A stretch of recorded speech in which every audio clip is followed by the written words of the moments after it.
আদিবাসী জনগোষ্ঠীৰ যি জনজাতিকৰণৰ বিল এই বিলটো তেখেতসকলে সহযোগ কৰা উচিত কাৰণ চাওতালসকল বেলেগ দেশৰ পৰা অহা নাই বহিৰাগত চাওতালসকল নহয় এই দেশৰ এই অসমখনৰে চাওতালসকল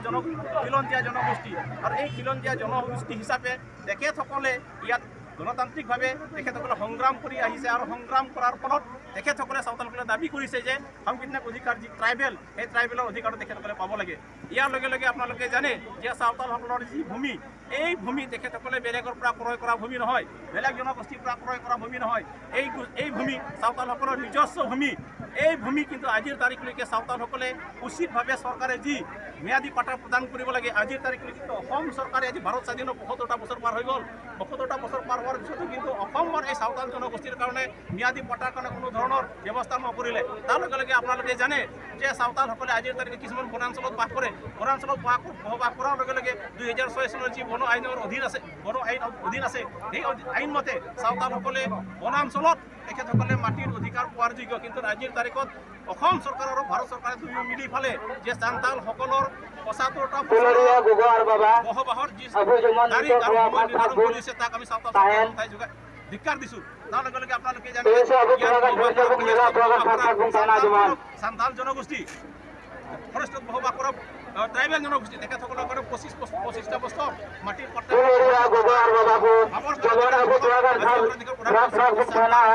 কিহৰ ভিত্তিত আজি ৭৫টা বছৰ তেখেতসকলৰ কাৰণে নিৰ্ধাৰণ কৰিছে সেইকাৰণে আমি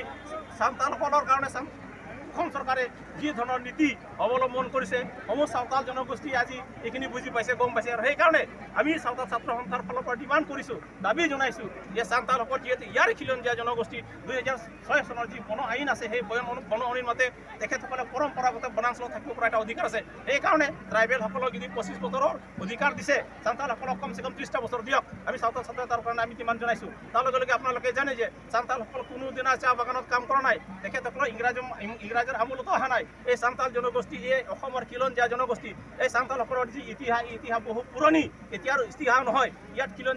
খিলঞ্জীয়া জনগোষ্ঠী বসবাস কৰাৰ বহু হাজাৰ বছৰ পাই চান্তাল জনগোষ্ঠীৰ ইয়াত ইতিহাস আছে সেইকাৰণে আমি কৈছোঁ যে চান্তাল জনগোষ্ঠী কোনোদিনা চাহ বাগানৰ লগত চৰকাৰে আৰু অসমৰ বুদ্ধিজীৱীয়ে তুলনা কৰিব নালাগে চান্তাল জনগোষ্ঠী চান্তাল হয় কোনোদিনা চাহ জনগোষ্ঠী হ'ব নোৱাৰে চান্তাল জনগোষ্ঠী কলা কৃষ্টি সংস্কৃতি সকলো আছে সকলো বৈশিষ্ট্য পৰিপূৰ্ণ কৰাৰ স্বত্তেও যাতে সাংবিধানিক অধিকাৰ তেখেতসকলে প্ৰাপ্ত কৰিব নোৱাৰে তাৰ কাৰণে অসম চৰকাৰে বাৰম্বাৰ ষড়যন্ত্ৰ কৰি ফালে চান্তাল জনগোষ্ঠীক সাংবিধানিক অধিকাৰ বঞ্চিত কৰিবৰ কাৰণে তেখেতসকলক চাহ জনগোষ্ঠী নামাকৰণ কৰি আজি চান্তাল জনগোষ্ঠীক সম্পূৰ্ণ পংগু কৰি পেলাইছে তাৰ লগে লগে আমি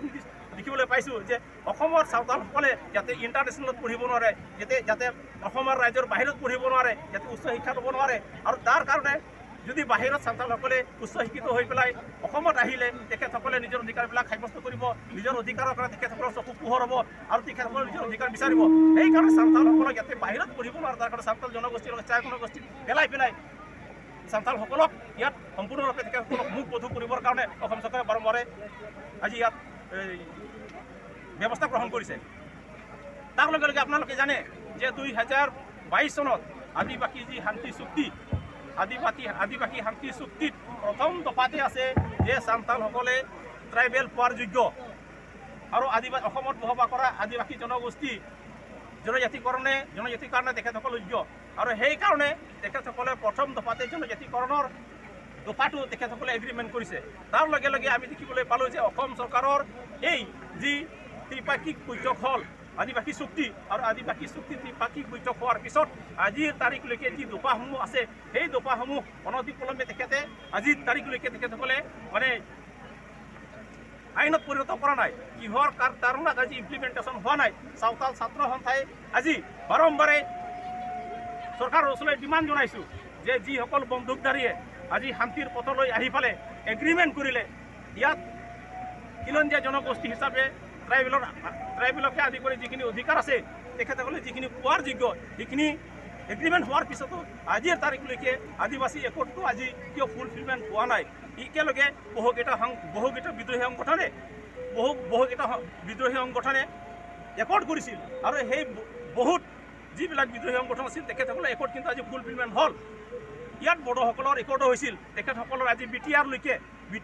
বিটিআৰৰ পৰা বিটিআৰলৈকে তেখেতসকলৰ সম্প্ৰসাৰণ হ'ল, কিন্তু চান্তালসকলৰ সাংবিধানিক অধিকাৰটো কিন্তু তেখেতসকলে আজিলৈকে চকু মেলিব নোৱাৰিলে। তাৰ কাৰণে চাওতাল ছাত্ৰ সন্থাক খুব বুজাইছোঁ। তাৰ লগে লগে আপোনালোকে জানে যে অসমত চাওতালী মিডিয়াম চৰকাৰে ইতিমধ্যে প্ৰদান কৰিছে। চাওতালী মিডিয়াম প্ৰদান কৰাৰ পিছতো আজিৰ তাৰিখলৈকে চাওতাল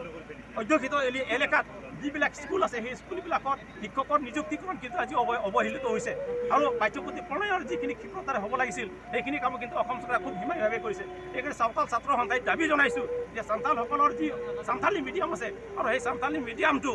তাৰ লগে লগে যি পাঠ্যপুথি প্ৰণয়নকে আদি কৰি যিখিনি যাৱতীয় কাম আছে সেইখিনি কাম অনতিপলমে সোনকালে চৰকাৰে ইমপ্লিমেণ্ট কৰিব লাগে। তাৰ কাৰণে চান্তাল ছাত্ৰ সন্থাই জন্ম লগ্নৰ পৰা আজিৰ তাৰিখলৈকে আজি এইখন মঞ্চলৈকে মাত মাতি লৈ আহিছোঁ। আপোনালোকে জানে যে চাওতাল জনগোষ্ঠীয়ে কোনোদিনা মূৰ দুপিয়াই এফালে জনগোষ্ঠী জিন্দা হোৱা জনগোষ্ঠী নহয়। সদায় তেখেতসকলে সিংহৰ দৰে মাত মাতি আহি পেলাই আজি ভাৰতবৰ্ষত তেখেতসকলৰ ইতিহাস ৰচনা কৰিবলৈ তেখেতসকলে চেষ্টা কৰিছিল আৰু আজিৰ তাৰিখলৈ তেখেতসকলৰ ভাৰতত ইতিহাস আছে। সেইকাৰণে অসমৰ চাওতালসকল জাগিছে।